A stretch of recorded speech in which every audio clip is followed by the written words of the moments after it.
السلام علیکم ورحمۃ اللہ وبرکاتہ۔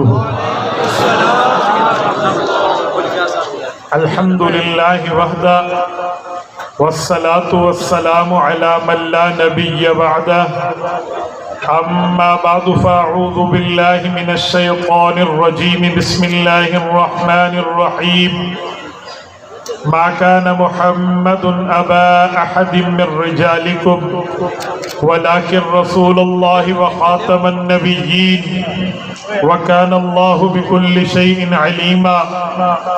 عن أبي هريرة رضي الله تعالى عنه قال قال رسول الله صلى الله عليه وسلم فضلت على الأنبياء بست أوتيت جوامع الكلم ونصرت بالرعب وأحلت لي الغنائم وجعلت لي الأرض مسجدا وطهورا وأرسلت إلى الخلق كافة وختم بي النبيون۔ رواه الإمام الهمام المسلم في صحيحه۔ اللهم صل على محمد وعلى آل محمد كما صليت على إبراهيم وعلى آل إبراهيم إنك حميد مجيد۔ اللهم بارك على محمد وعلى آل محمد كما باركت على إبراهيم وعلى آل إبراهيم إنك حميد مجيد۔ میرے معزز دوستو، آج 7 نومبر 2024 بروز جمعرات ہے اور میں یہاں مین بازار ضلع میاں والی میں تحفظ ختم نبوت کانفرنس و پیام امن کانفرنس سے معنون اس خوبصورت پروگرام میں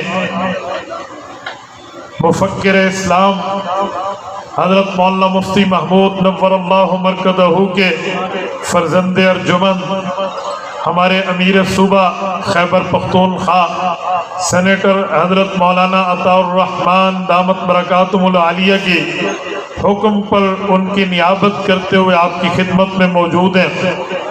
میرے دوستو، ہمارے حضرت مولانا عطاء الرحمن نے یہ تاریخ خود ہی فائنل فرمائی تھی اور آج انہوں نے بنفس نفیس خود تشریف لانا تھا، لیکن آپ کے علم میں ہوگا ملک اسرائیل مرد آباد کانفرنس جمعیت علماء اسلام خیبر پختونخوا کر رہی ہے اور پشاور کی سرزمین پر 8 دسمبر بروز اتوار کو اسرائیل مرد آباد کانفرنس ہے، جس سے آپ کے اور ہمارے قائد انقلاب، قائد ملت اسلامیہ حضرت مولانا فضل الرحمن حفظہ الرحمن نے گفتگو کرنی ہے۔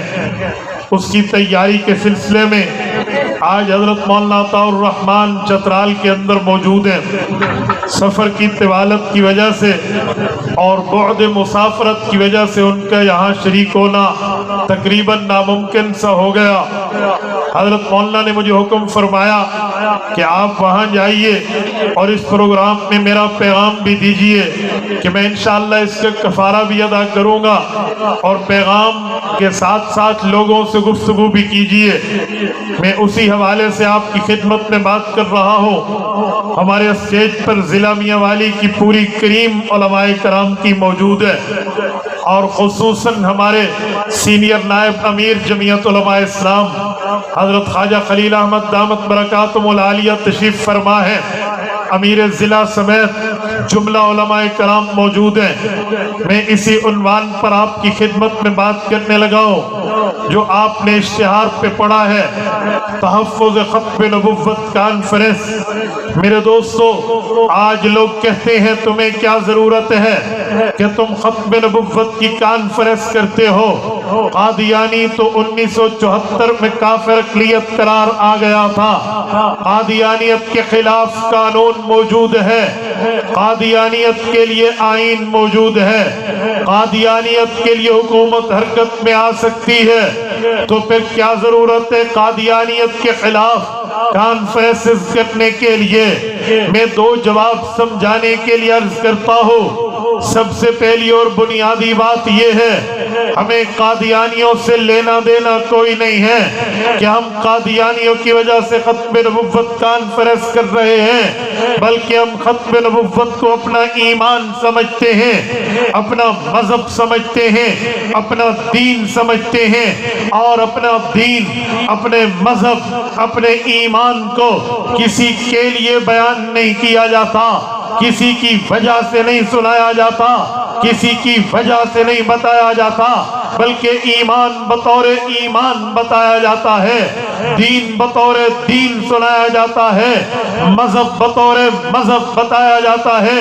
ہم کانفرنس قادیانیت کے لیے نہیں کر رہے، بلکہ اپنے ایمان کا اظہار کر رہے ہیں۔ ختم نبوت اس وقت بھی زندہ باد تھی جس وقت مرزا قادیانی اپنی ماں کے رحم میں بھی نہیں پہنچا تھا۔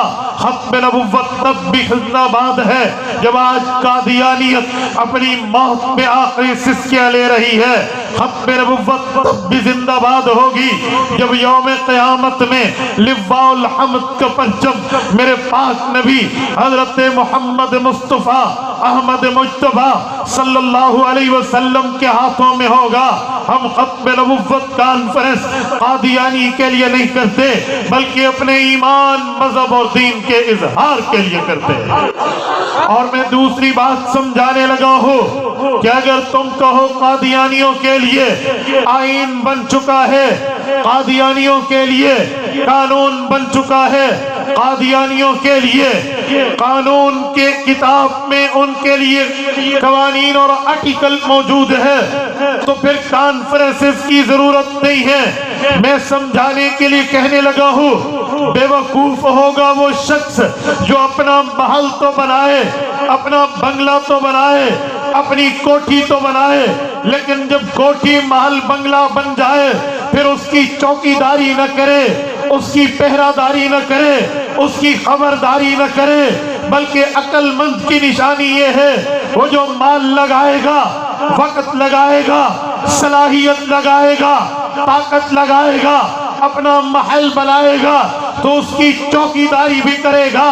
اگر میرے اکابر نے مل کے، تمام مسالک نے مل کے، بریلوی دیوبندی اہل حدیث نے مل کے، حضرت مفتی محمود رحمہ اللہ کی قیادت میں مل کے اس وقت آئین تشکیل دیا تھا، 295/C بنوایا تھا، 298/A بنوایا تھا، قادیانیت کے لیے آرٹیکل بنوائے تھے، تو ہم اپنے اکابر کی اس محنت کو ضائع نہیں ہونے دیں گے، ہم اپنے اکابر کی اسٹرگل کو ضائع نہیں ہونے دیں گے، اپنے اکابر کی اس محنت کا ثمرہ پائیں گے، اور عقیدہ ختم نبوت پہ پہرہ داری کریں گے، عقیدہ ختم نبوت پہ چوکیداری کریں گے، عقیدہ ختم نبوت کا تحفظ کریں گے۔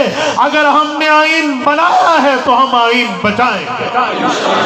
ہم اسی کے لیے کانفرنس نہیں کر رہے، ہم اپنے مذہب کا اظہار کر رہے، اپنے اکابر کی محنت پہ پہرہ دے رہے ہیں۔ میرے دوستو، میں عقیدہ ختم نبوت پر آپ کی خدمت میں، آپ کے دلوں میں چھپی ہوئی غیرت کے اوپر دستک دے کے اسے ابھار رہا ہوں، اور ڈیرہ اسماعیل خان سے حضرت مولانا عطا الرحمن دامت برکاتہم کی نیابت میں تمہیں یہ سنانے، سمجھانے، بتانے آیا ہوں۔ لوگوں، ہو سکتا ہے ہماری نمازیں، ہو سکتا ہے ہمارے روزے، ہو سکتا ہے ہماری قربانیاں، ہو سکتا ہے ہماری حسنات، ہو سکتا ہے ہماری بھلائیاں، ہو سکتا ہے ہماری باقی نیکیاں اللہ کے ہاں مقبول نہ ہو، لیکن ذات رسالت کا تحفظ، بات رسالت کا تحفظ،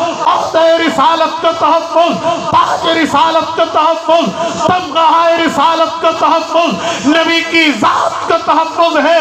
یہ اپنی ذات کی بات نہیں ہے، یہ نبی کی ذات کی بات ہے، یہ اپنی اولاد کی بات نہیں ہے، آمنہ کے در یتیم کی اولاد کی بات ہے، یہ اپنے بیٹے کی بات نہیں ہے، عبداللہ کے لخت جگر کی بات ہے، یہ اپنے پوتے کی بات نہیں ہے، عبد المطلب کے پوتے کی بات ہے، اور یہ اپنے ابا کی بات نہیں ہے، یہ اس ابا کی بات ہے جن کے بیٹوں کا نام حضرت قاسم ہے، عبداللہ ہے، حضرت ابراہیم ہے، حضرت زینب ہے، ام کلثوم ہے، سمیہ ہے، خاتون جنت حضرت فاطمہ ہے، یہ ان کے ابا کی بات ہے۔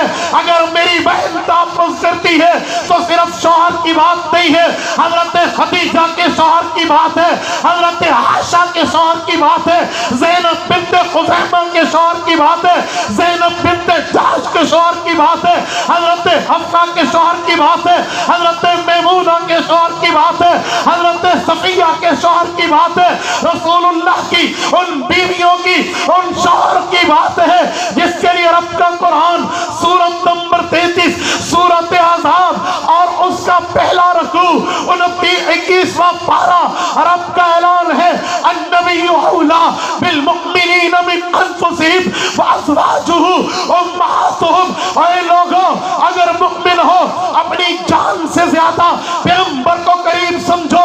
صرف نبی کی بات نہیں ہے بلکہ رب نے ماں کی بات کی ہے، ہاں اس ماں کی بات کی ہے جس ماں کی بات ہم ایمرجنسی میں کرتے ہیں، جس ماں کی بات حالت استرائی میں کرتے ہیں، جس ماں کی بات کے لیے منت اللہ کی وقت کہا جاتا ہے، اور تمہیں تیری ماں کا واسطہ اور تیری اماں کا واسطہ، ہاں ہاں ایمرجنسی میں بائی نیچر بندے کی زبان سے ماں کا لفظ نکلتا ہے۔ تبھی تو حضرت ہارون نے حضرت موسیٰ سے گفتگو کی تھی تو یا ابن امہ لا تأخذ بلحیتی ولا براسی کہہ کر ماں کا واسطہ دیا تھا۔ اللہ نے بھی ماں کی بات کی ہے، فرمایا وازواجہ امہاتہم، نبی کی بیوی مؤمنین کی ماں ہے، نبی کی گھر والی مؤمنین کی اماں، نبی کی گھر والی مؤمنین کی والدہ۔ ہم اس اپنی اماں کی بات کر رہے ہیں جس کا شوہر سرور کائنات حضرت محمد مصطفیٰ ہے۔ ہو سکتا ہے ہماری نیکی قبول نہ ہو لیکن ذات نبوت کا تحفظ رب کے ہاں مقبول ہو۔ نعرہ تکبیر، تاج و تخت ختم نبوت، تاج و تخت ختم نبوت، شان محمد مصطفیٰ، عفت امی عائشہ صدیقہ، نعرہ تکبیر۔ میں اس بنیاد پہ بات کر رہا ہوں کہ ہم عقیدہ ختم نبوت کا تحفظ کریں گے۔ میں نے کہا میں تمہاری غیرت پہ دستک دینے آیا ہوں، یوں نوکنگ کرنے آیا ہوں، دروازہ کھٹکھٹایا جائے تو اندر سے کوئی نہ کوئی باہر پوچھنے آ بھی جاتا ہے کہ دروازہ کس نے کھٹکھٹایا، بیل کس نے بجائی، گھنٹی کس نے لگائی۔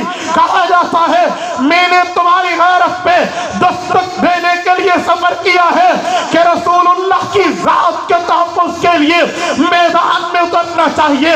جان لگتی ہے لگائیں گے، مال لگتا ہے لگائیں گے، اولاد لگتی ہے لگائیں گے، صلاحیتیں لگتی ہے لگائیں گے، پر رسول اللہ کے تاج رسالت کا تحفظ کریں گے۔ نعرہ تکبیر، تاج و تخت ختم نبوت، شان محمد مصطفیٰ۔ میرے دوستو، اگر ختم نبوت کے تحفظ کی بات آئے تو میں وہ بات پڑھ رہا ہوں جو تم جمعہ کے دن منبر پہ بیٹھے ہوئے اپنے خطیب کے ہاتھ میں عصا لیے ہوئے فرمان رسالت سنتے ہو۔ میرے پاک نبی نے فرمایا ارحم امتی بی امتی ابو بکر۔ کیا ترجمہ؟ فرمایا لوگوں ترازو لگاؤ، ترازو کے ایک پلڑے میں پوری امت کی نرمیاں، شفقتیں، رحمتیں، گنجائش، اسپیس، رحم دلی ایک طرف رکھ دو، ترازو کے دوسرے پلڑے میں صرف ابو بکر کی نرمی ایک طرف رکھو، ابو بکر سب پہ بھاری ہے۔ شان صدیق۔ جزاک اللہ، میری گفتگو کو سبق سمجھیے۔ اس ابو بکر کی بات کر رہا ہوں جس نے نرمی پوری امت سے زائد حاصل کی ہے، جس کی نرمی پوری امت سے زائد ہے، لیکن جب نرم آدمی کے سامنے عقیدہ ختم نبوت کا سینسیٹیو میٹر، حساس معاملہ پیش ہوتا ہے، اس سے بڑا گرم صحابی ہمیں دکھنے کو نہیں۔ مصطفیٰ کے ہم سفر۔ جزاک اللہ میرا بیٹا، میں آپ کے نعرے کی قدر کرتا ہوں، جزاک اللہ۔ میری گفتگو میں نعرہ نہ لگا، میری گفتگو کو سبق سمجھیے۔ میں پیغام دینا چاہتا ہوں، آپ کے دل و دماغ میں کچھ اتارنا چاہ رہا ہوں، توجہ میرے دوستو۔ آپ نے شاید نہ دیکھا ہو، میں نے 2 سے 3 بار اس جگہ کا وزٹ کیا ہے جسے یمامہ کی بستی کہتے ہیں۔ یمامہ کی بستی وہ بستی ہے جہاں مسلمہ کذاب سے ابو بکر کے لشکر نے دو ہاتھ کیے تھے۔ مدینہ طیبہ سے 1000 کلومیٹر کے فاصلے پر ریاض موجود ہے۔ ریاض کے شمال میں الخرج 100 کلومیٹر پہ ہے، ریاض کے جنوب میں جبیلیہ 100 کلومیٹر پہ ہے۔ یہ دو میدان یمامہ کے نام سے مشہور ہیں کیونکہ مسلمہ کی 4 بیویاں تھی، ایک بیوی یمامہ تھی۔ یمامہ کا یہ بھی جائیداد دی تھی اس نے، وہ بھی جائیداد دی تھی، تو ان دونوں جگہوں کو یمامہ کے میدان سے یاد کیا جاتا ہے۔ اس بنیاد پر جنگ یمامہ مشہور ہے۔ یہ جنگ کیوں ہوئی تھی؟ وقت کیا تھا؟ لڑے کون تھے؟ اموات کتنی تھی؟ فتح کس کی تھی؟ آؤ میں تمہارے سامنے جھلکیاں پیش کر رہا ہوں۔ رسول اللہ صلی اللہ علیہ وسلم دنیا کا رخصت ہوتے ہیں، مسلمہ کذاب نبوت کا جھوٹا اعلان کرتا ہے۔ دور اس شخص کا ہے جو ترازو کے ایک پلڑے میں پوری امت کی نرمیاں ہو، ترازو کے دوسرے پلڑے میں اکیلے اس کی نیکیاں ہو۔ اس ابو بکر کی نرم مزاجی کے باوجود لشکر جرار تیار ہوتا ہے۔ امام ابن کثیر رحمہ اللہ نے البدایہ والنہایہ کی 7ویں جلد میں یمامہ کی بات کے تحت لکھا ہے، ابو بکر صدیق کا اعلان تھا کہ اگر مجھے بھی اپنا خون دینا پڑا تو میں جاؤں گا۔ ابو بکر نے گھوڑا سنبھالا، لگام سنبھالی، سوار ہونے کے لیے بیٹھ گئے۔ حیدر کرار آئے، علی المرتضی آئے، آ کر ابو بکر کے دامن کو تھاما۔ جانشین پیغمبر آپ ہیں، امیر المؤمنین آپ ہیں، امت کے قائد، رہبر، لیڈر، رئیس آپ ہیں، آپ جائیں گے، قیادت کون کرے گا؟ آپ رکیے، مجمع بھیجیے۔ پھر ابو بکر صدیق کی اس جرات کو دیکھ کر صحابہ کا مجمع گیا تھا۔ ہاں پیغمبر کے صحابہ کا لشکر جرار وہاں گیا تھا۔ ان میں بہت بڑے صحابہ تھے، بڑے نامی گرامی لوگ تھے۔ ان میں جتنے صحابہ گئے اپنی بیویوں کے سر پہ ہاتھ رکھ کے گئے، رسول اللہ کی ختم نبوت کے تحفظ کے لیے جاتے ہیں۔ بیٹوں کے بچوں کے سر پہ ہاتھ پھیر کے گئے تھے، بیٹا زندگی ہوئی دنیا میں ملیں گے، ورنہ حوض کوثر پہ رسول اللہ کے ہاتھوں جام کوثر پیتے ہوئے ملیں گے۔ یہ 1000 کلومیٹر کا لشکر طے کرتا ہے، سفر طے کر کے وہاں پہ پہنچتے ہیں۔ یمامہ سے 2 جنگیں، وہاں یمامہ کے میدان میں 2 جنگیں ہوتی ہیں۔ ایک جنگ جبیلیہ میں ہے، اکرمہ بن ابی جہل کی شہادت ہے۔ دوسری جنگ الخرج میں ہے، وہ حضرت ابو دجانہ کی شہادت ہے، حضرت اکرمہ کے بھائی کی شہادت ہے، حضرت براء ابن مالک کی شہادت ہے۔ وہاں پر حضرت خالد ابن ولید زخمی ہوئے ہیں، ابو عبیدہ بن جراح زخمی ہوئے ہیں، حضرت عمر کا بھائی زید بن خطاب زخمی ہوا ہے، معاویہ بن ابی سفیان زخمی ہوئے ہیں۔ بڑے بڑے اجلہ صحابہ کی وہاں پر پریزنٹیشن موجود ہے، وہاں پر جنگ ہوتی ہے۔ میں پوری جنگ کی بات نہیں، ایک نقطہ سناتا ہوں تاکہ تمہاری غیرت ابھر سکے، تاکہ تمہاری غیرت پر حرف کی بات آئے اور غیرت جاگے، سمجھے کہ ختم نبوت کہتے کسے ہیں۔ صحابہ کرام نے جنگ لڑی ہے۔ اس جنگ میں پیغمبر کے صحابہ کے ہاتھوں 26,000 مسلمان کے فالوورز قتل ہوئے ہیں اور 1200 صحابہ کی شہادت ہوئی ہے، جن میں 700 قرآن کے قاری ہیں، جن کی وجہ سے قرآن مرتب ہوا ہے۔ میرے دوستوں، میں بتانا، سنانا، سمجھانا یہ چاہتا ہوں، باور یہ کرانا چاہتا ہوں، مدلل مبین یہ کرنا چاہتا ہوں کہ حضور پاک کے دور میں جہاد ہوا، غزوات ہوئے، سریات ہوئے، پر پورے دور نبوی کے 10 سالہ جہادی زندگی میں اتنے بندے قتل نہیں ہوئے جتنا ایک یمامہ کی جنگ افراد کو کھا گئی۔ پیغمبر کے دور میں 740 آدمی کافر مسلمان ملا کے قتل ہوتے ہیں۔ تمام جنگوں کا نچوڑ یہ ہے، 750 بھی پورے نہیں ہیں جس میں مسلمان بھی ہیں، صحابہ کرام بھی ہیں، کافر بھی ہیں، پھر بھی تعداد 750 سے آگے نہیں جاتی۔ پر اس نرم مزاج خلیفہ ابو بکر رضی اللہ عنہ کے دور میں جب ختم نبوت میں پہرے کی باری آئی تو 1200 صحابہ نے اپنے سر پیش کیے۔ یہ میں بات اس لیے سمجھا رہا ہوں کہ نرم مزاجی کے باوجود، رحم دلی کے باوجود ابو بکر کی غیرت کام کر گئی۔ آج ہم اپنے آپ کو نرم مزاج کہہ کے ختم نبوت سے پیچھے نہیں ہو سکتے۔ آج کوئی کہہ دی ہمارا تو مزاج نہیں ہے، ہم عقیدہ ختم نبوت کے لیے کیسے آئے؟ ہم تو دعا کی بات، ہم تو فلاح کی بات، ہم تو گھر بیٹھ کے بات۔ او بھائی، تیری نرمی اپنی جگہ، تیری شفقت اپنی جگہ، تیری کرم نوازی اپنی جگہ، پر جو امت میں سب سے زیادہ شفیق ہے وہ میدان میں ہے، تو گھر میں کیسے ہوگا؟ میں نقطہ یہ سمجھانے لگا۔ 1200 قرآن کے قاری، ان میں صرف ایک کی بات کرتا ہوں۔ امام ابن کثیر نے براء ابن مالک کی بات کی ہے، انس ابن مالک کے بڑے بھائی ہیں رضی اللہ عنہ، 4 خوبصورت حسین محجبین دل نشین بچوں کے والد ہیں۔ اپنے بچوں کے سر پہ ہاتھ رکھا اور کہا بیٹا زندگی رہی تو ملیں گے ورنہ حوض کوثر پہ ملیں گے۔ اور واقعی آج بھی یہ شخص، آج بھی یمامہ کے میدان میں اسودہ خاک ہے۔ میں اپنے اسی سفر میں کچھ دنوں پہلے یمامہ میں ان کی مقبرے پہ فاتحہ پڑھ رہا تھا تو مجھے امام ابن کثیر کا وہ جملہ یاد ہے۔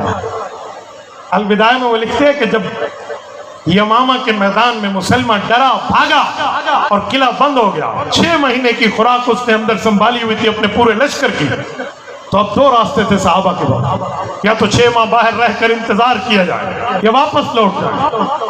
اسی میں براء ابن مالک کھڑے ہوئے، کہا جی میں تیسرا راستہ پیش کر رہا ہوں۔ کہا جی وہ کیا؟ کہا جی مجھے اس قلعے کی چھت پہ دیواروں تک چڑھا دیا جائے۔ کہا اتنا بلند و باغ الفا و اعلیٰ قلعہ، اس پر آپ کیسے چڑھو گے؟ کہا جی میرے ذہن میں ترکیب ہے، یہ جو ہمارے نیزے ہیں بڑے لمبے لمبے ہیں، یہ نیزے باندھے جائیں، اس کے اوپر ڈھال رکھی جائے، پھر بانس باندھے جائیں، بانس کی لکڑی ایک دوسرے کے ساتھ باندھی جائے، مجھے ڈھال کے اوپر بٹھا کر جتنا اوپر لے جا سکتے ہو لے جاؤ، وہ تا وقت کہ قلعے کے نوک پہ میں پہنچ جاؤں، پھر آگے میں جانوں میرا کام تھا۔ اور وہی عظیمت کے اس راستے پہ یہ صحابی چلا، یہ اس زمانے کا فدائی طور پہ اپنے آپ کو فدا کر دینا تھا۔ یہ گئے ہیں اور قلعے کی دیوار پہ دروازے کے قریب ان کو بالکل بلند و بالا پہنچایا گیا، تو قلعے کی دیوار پہ چڑھ گئے اور اس شخص میں نیچے موت نظر آ رہی ہے، کافروں کا جمگٹھا ہے اور اس سے چھلانگ لگا، 80 سے زائد اپنے جسم پہ اس نے زخم برداشت کیے، پر قلعے کے دروازے کو کھول، اور جب قلعے کا دروازہ کھلا صحابہ کا لشکر اللہ کا قہر بن کے مسلمہ پر ٹوٹ پڑا۔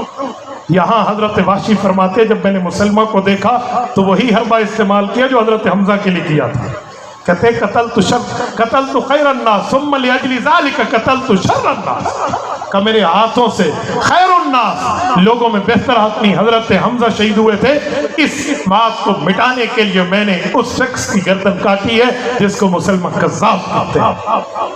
اور یہ معاملہ ہے، یہ ابو بکر کی نرمی کے دور میں ہے، سب سے نرم ترین شخص اس امت کا، تو ہم عقیدہ ختم نبوت سے تحت دامن کیسے ہو سکتے ہیں؟ ہم پیچھے کیسے ہٹ سکتے ہیں؟ میرے دوستو، میں نے اس لیے بھائی کا نعرہ رکھوا کے تمہارے دلوں پہ اوپر غیرت میں دستک دینے کی بات کی ہے کہ عقیدہ ختم نبوت کو صرف نعروں میں نہ لے جاؤ، کردار پر آنا چاہیے، کریکٹر پہ آنا چاہیے، سوچ پہ آنا چاہیے، اپنے عمل میں آنا چاہیے، اولاد کو بتانے کے لیے پڑھنا سنانا چاہیے۔ آج آپ گھروں میں جائیں تو بتائیں کہ ہم 7 نومبر کو گئے تھے، اب 8 نومبر ہو چکی ہے، رات کی تاریخ بدلی ہے، تو ہم بھی انشاءاللہ تعالی ختم نبوت پہ اس ملک کی تاریخ بدل دیں انشاءاللہ۔ کریں گے یا نہیں کریں گے؟ جتنے بیٹھے ہیں کریں گے، جتنے ساتھی آپ کھڑا کر کے وعدہ کرو رات کے اس پہر میں ختم نبوت کے لیے چلو گے؟ جزاک اللہ۔ سنیں، میں عقیدہ ختم نبوت پہ اکابرین کے کردار پہ ابو بکر سے شروع کیا، اور ابو بکر صدیق سے لے کر کئی کرداروں کو پیش کیا جا سکتا ہے، لیکن میں آج 2024 کو پیش کرنے لگا ہوں۔ جب ملک میں قومی الیکشن جاری تھا، 6 فروری 2024 کو قومی الیکشن تھا، اعلان ہو چکا تھا، تو اس وقت ایک غلط فیصلہ آیا۔ 8 فروری الیکشن تھا، 6 فروری کو فیصلہ آیا۔ کیا فیصلہ؟ عقیدہ ختم نبوت پر ڈاکہ ڈالا۔ ایک شخص ہے مبارک احمد ثانی، ربے کا رہنے والا ہے، مرزا قادیانی کی جھوٹی تفسیر قرآن کی لکھی ہوئی وہ تقسیم کر رہا ہے، پکڑا گیا، رنگے ہاتھوں قانون کے حوالے کیا گیا، قانون نے اپنا کام دکھایا ہے، وہ لوئر کورٹ میں گیا ہے، اے سی کی عدالت نے سزا برقرار رکھی ہے، وہ ہائی کورٹ میں گیا ہے، ہائی کورٹ کے ججز نے کیس سنا ہے، سزا برقرار رکھی ہے، لیکن سپریم کورٹ میں پہلی پیشی ہے۔ اور جب ہمارے جناب احمد رضا گیلانی صاحب، جناب عثمان کریم صاحب، یہ ہمارے حضرات وہاں گئے، وہ کہتے ہیں ہم حیران ہو گئے، سپریم کورٹ میں پہلی پیشی ہے، قادیانی کی چہل پہل بڑا عجیب معاملہ ہے، ہم سے موبائلز لے لیے گئے، ہم سے ٹیلی فون لے لیے گئے، بالکل گویا پاک صاف کر کے ہمیں کمرہ عدالت میں بھیجا گیا، اور اندر گئے تو ہم نے منظر دیکھا، یورپی ملکوں کے ایمبیسیڈرز، یورپی ملکوں کے سفیر وہاں بیٹھے ہیں، لیپ ٹاپ ان کے سامنے ہے، یو ایس بی انٹرنیٹ کی لگی ہوئی ہے، اور وہ لائیو کوریج اپنے ملکوں کو بھیج رہے ہیں۔ کیوں بھائی؟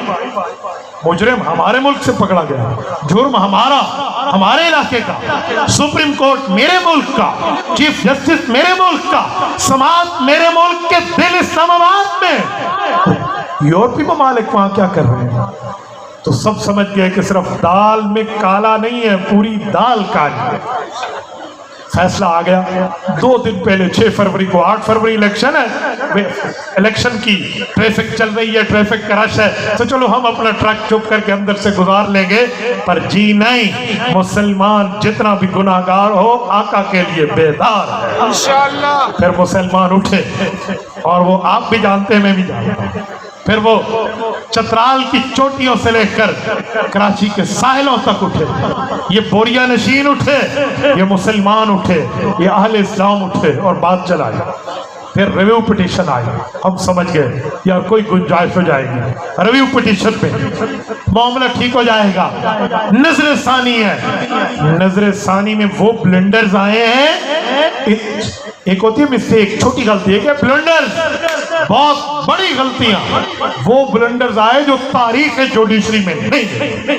میں نے الحمدللہ بی اے کے بعد LLB کیا، میں پوری وکالت کے معاملات کو یوں جانتا ہوں، جتنے بلنڈرز اس میں آپ کانسٹیٹیوشنلی پیش کر سکتے ہیں کہ یہ معاملات غلط ہیں، عام وکیل پیش کر سکتا ہے، چیف جسٹس وہ بھی سپریم کورٹ کا ہی کیسے ہو سکتا ہے؟ پھر اس کے لیے آوازیں اٹھی، سب سے پہلے جس نے آواز اٹھائی ہے، سنت ابو بکر رضی اللہ عنہ کو جس شخص نے زندہ کیا ہے، بتاؤ اس کا نام کیا ہے؟ یار اللہ نے منہ میں زبان دیا تو بولنا چاہیے، کیا نام ہے؟ بولیے، بولو نا، اب بولو، کیا نام ہے؟ مولانا فضل الرحمان، قائد ملت اسلامیہ مولانا فضل الرحمان۔ اس شخص نے پریس کانفرنس کی جس کے لیے ابھی عباسی صاحب حوالہ دے رہے تھے، ٹائی کوٹ والوں کا، اور بریف کیس صحافیوں کی بات کر رہے تھے، پھر ہاں بولے، منصور علی خان بیٹھ کے لاہور میں بولا، شاہ زیب خان زادہ جیو میں بیٹھ کے بولا کہ فضل الرحمان اپنی شکست کا بدلہ لینے کے لیے حکومت کے خلاف پروپیگنڈا کر رہا ہے، پھر یہ سارے بولے، انہوں نے آوازیں اٹھائی، میں سلام پیش کرتا ہوں مفتی محمود کے لخت جگر کو، پھر وہ پیچھے نہیں ہٹا، اس نے لومۃ العام نہیں دیکھا، کسی کے اعتراض کو اس نے درخف اعتنا نہیں لیا، وہ چلا اہل اسلام کو لے کر، وہ چلا سرفروشان ختم نبوت کو لے کر، وہ چلا دینداروں کو لے کر، وہ چلا جمعیت علماء اسلام کے غیرت مند کارکنوں کو لے کر، اور پھر وہ جب جوڈیشری میں نظر ثانی کا فیصلہ بھی غلط آیا، پھر اس نے اعلان کیا عدالت کو اپنے معاملات دیکھنے چاہیے، ورنہ 7 ستمبر 2024 دور نہیں ہے، مینار پاکستان پہ بیٹھ کے اگر قائد اعظم نے ملک کی تاریخ بدلی تھی، پھر ہم اس ملک میں نہ کالا کوٹ دیکھیں گے، نہ عدالت دیکھیں گے، نہ آئین دیکھیں گے، نہ کتاب دیکھیں گے، نہ عمارت دیکھیں گے، نہ کسی کی عزت دیکھیں گے۔ عزت ہے مصطفیٰ کے لیے، احترام ہے مصطفیٰ کے لیے، اکرام ہے مصطفیٰ کے لیے، تمام عزتیں اس کے لیے ہے جس کے لیے قرآن کہتا ہے فَإِنَّ الْعِزَّةَ لِلَّهِ جَمِيعًا وَلِلَّهِ الْعِزَّةُ وَلِرَسُولِهِ وَلِلْمُؤْمِنِينَ، فرمایا عزت اللہ کے رسول اور ان کی تابعداری والوں کے لیے ہے، بڑے کوٹ والے کے لیے نہیں ہے، بڑے کپے چپے والے کے لیے نہیں ہے۔ پھر یہ تاریخ اٹھی اور پھر وہ وقت آیا جب 22 اگست 2024 کا سماعت کے لیے نوٹس جاری ہوا، بڑے بڑے سیاستدانوں کو ہوا، آپ اٹھا کے دیکھیے 2 فروری 22 اگست 2024 بروز جمعرات کا ڈیسیجن میرے پاس اب بھی موجود ہے، آپ ابھی سپریم کورٹ کی ویب سائٹ پہ 2 منٹ میں ڈاؤن لوڈ کر سکتے ہیں، اس میں نام موجود ہے کن کن سیاستدانوں کو چیف جسٹس نے نوٹس کیا، کن کن جبے کبے والوں کو نوٹس کیا، اور آپ دیکھیے وہاں پہ جتنے پالیٹکس جتنے لوگ ہیں ان سب میں سے عدالت میں جو گیا ہے وہ اکیلا سیاستدان مولانا فضل الرحمان، قائد جمعیت حضرت مولانا فضل الرحمان، قائد جمعیت حضرت مولانا فضل الرحمان، جمعیت علماء اسلام۔ میرے دوستو وہاں اکیلا مولانا فضل الرحمان، باقی علماء ہے، باقی مسالک کے بھی علماء ہیں، بریلوی دیوبندی اہل حدیث کے، میں سب کی قدر کرتا ہوں اس مسئلے پہ، ہم کل بھی ایک تھے، ہم آج بھی ہے، تو وہ سارے ٹھہرے، لیکن سیاستدانوں میں مولانا فضل الرحمان ٹھہرے۔ مجھے بتائیے ایک جملہ، جب ہم ووٹ کی پرچی کے لیے جاتے ہیں تو اس وقت پوچھتے ہو فضل الرحمان نے کیا کیا، یہ کم کیا؟ میں اس دن مکہ مکرمہ سے واپس آ رہا تھا، میں نے اللہ کی قسم کھاؤں تو میں ہانس نہیں، لوگوں کو میں نے طواف میں روتے دیکھا ہے کہ آج سماعت ہے، مولانا نے جانا ہے، دعا کریں اللہ ختم نبوت کے پھیرانے کی فتح فرما۔ مجھے ایک فیملی ملی وہاں سے واپسی پہ، انہوں نے چھوٹے بچے مجھے دکھائے کہ ہم نے ان کو بھی روزہ رکھوایا ہوا ہے اس نیت سے کہ اللہ ختم نبوت کے پرچم کو بلند کرے۔ میں نے طواف میں لوگوں کو روتے دیکھا ہے۔ جب میں وہاں سے ملک پاکستان میں ہم نے لینڈ کیا اور اس دن پروگرام تھا الفتح گراؤنڈ فیصل آباد پہ، لاکھوں کا اجتماع تھا ختم نبوت کانفرنس میں، وہاں پر جب میں اترا تو ہمارے سامنے یہ پوری چیزیں واضح ہو چکی تھی کہ اسلام جیت گیا ہے، کفر ہار گیا، تاج و تخت ختم نبوت۔ وہاں ہم نے یہ دیکھا، اور پھر آپ نے بھی اسکرینوں پہ دیکھا کہ مولانا نے جب اپنا موقف پیش کیا، شیخ الاسلام مفتی تقی عثمانی دامت برکاتہ اپنے بات پیش فرمائی، مولانا واپس جانے لگے تو وہی عدالت، وہی کٹہرا، وہی جج مولانا کو کہتے ہیں حضرت آپ پلیز ہماری رہنمائی کے لیے سماعت کے آخر تک موجود رہیے، اور حضرت قائد ملت اسلامیہ رکے ہیں شام۔ میں فیصل گیا حضرت مولانا کے پاس، میں نے کہا میں براہ راست پوچھوں حضرت وہاں باتیں کیا ہوئی تھی، ہمیں تو صرف اسکرین سے پتہ چلا، حیران ہو گیا میں۔ حضرت مولانا نے وہاں گفتگو میں کہا کہ چیف جسٹس صاحب آپ لوگوں نے جو کالک ملی ہے نا عدالت کے منہ پہ، اس کالک کو دھونا آپ نے، ورنہ قیامت میں رسول اللہ کی سفارش نہیں۔ اور وہاں جب بات ہوئی وہ کہنے لگے اگر میں اس کی چھوٹی سی وضاحت لکھ دوں، مولانا نے کہا نہیں وضاحت لکھے گا تو فیصلہ تو برقرار ہے، ہمیں فیصلے کا ریویو، ٹھیک ہے ریویو نہیں ہے، نظر ثالث کی گنجائش ہمارے آئین میں نہیں ہے، لیکن اپنی غلطیوں کو درست کرنے کی گنجائش موجود ہے۔ پھر کیا ہوا، مولانا بتا رہے تھے کہ میں نے ان ججز سے کہا کہ تم دین کے بارے میں بات کرتے ہو، علماء سے پوچھتے ہو، تم نے دین کے لیے تفسیر کے لیے پڑھا کیا؟ یہ LLB پڑھی ہے، یہ MML پڑھا ہے، بس بتاؤ LLB اور MML میں کتنی قرآن کی تفسیر پڑھائی جاتی ہے، کتنا پیغمبر کے فرمان کی تمہیں ایجوکیشن ملتی ہے، تم کتنے دین کے لیے ایجوکیٹڈ بنتے ہو، بتاؤ۔ LLB MML میں ہے کیا؟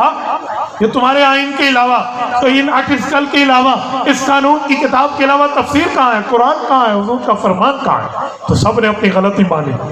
پھر وہ فیصلہ آیا، اس دن میں کوئٹہ سے واپس آ رہا تھا 10 اکتوبر 2024 بروز جمعرات، میں کوئٹہ سے واپسی پہ تھا تو فیصلہ آیا، میں ابھی زو بھی پہنچا، میں نے دوستوں کا ڈاؤن لوڈ کریں، 11 صفحات کا فیصلہ ڈاؤن لوڈ ہوا ہے، ایک ایک صفحہ حضور پاک کی محبت سے لبریز نظر آتا ہے، اور اس نے دوسرے نمبر پر دوسرے پیج پہ لکھا ہے کہ جہاں باقی علماء نے میری معاونت کی ہے وہاں پہلے نمبر پہ مولانا فضل الرحمان کا نام ہے۔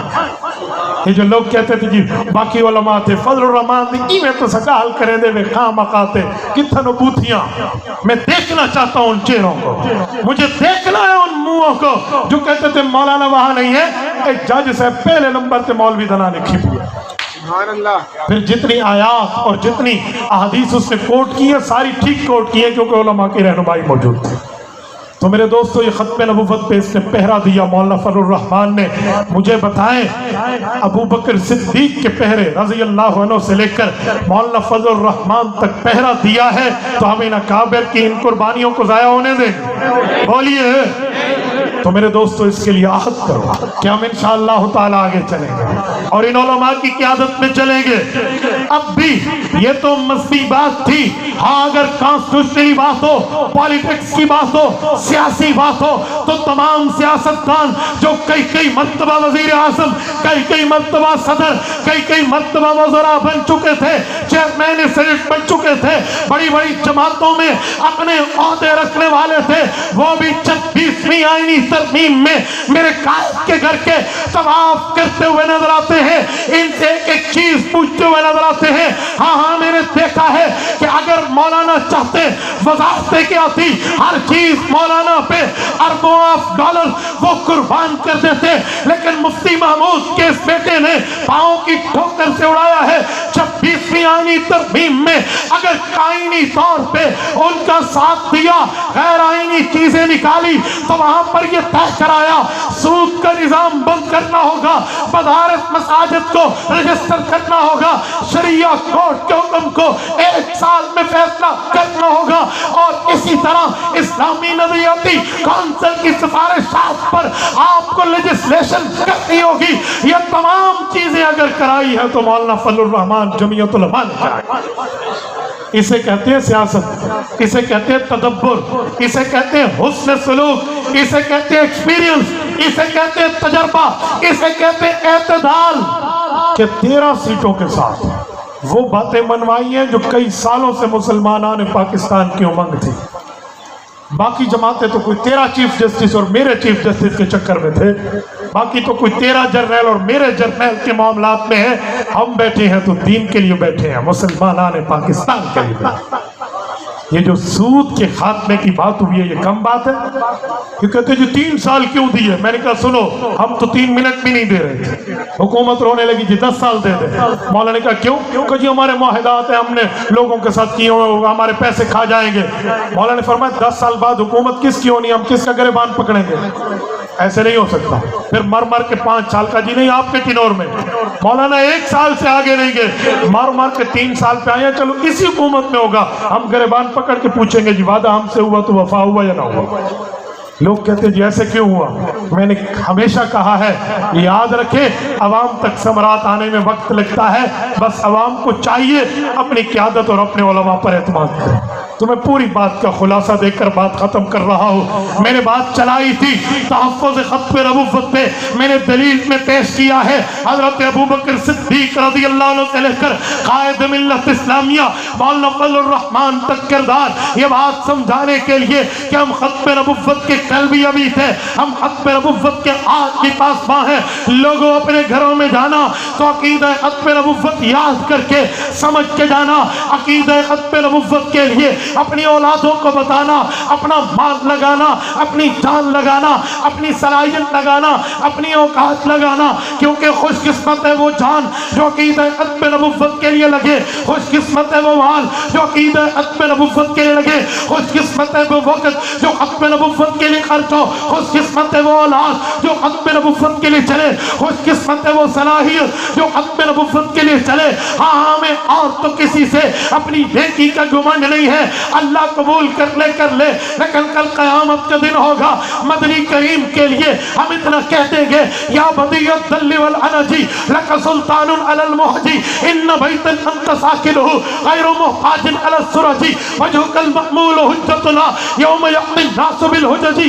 اللہ لوگ اعمال لائے ہیں، دلیلیں لائے ہیں، پروف لائے ہیں، ایویڈنس لائے ہیں، ہم لائے ہیں تو تیرے مدنی کریم کی محبت اور عقیدت کو لائے۔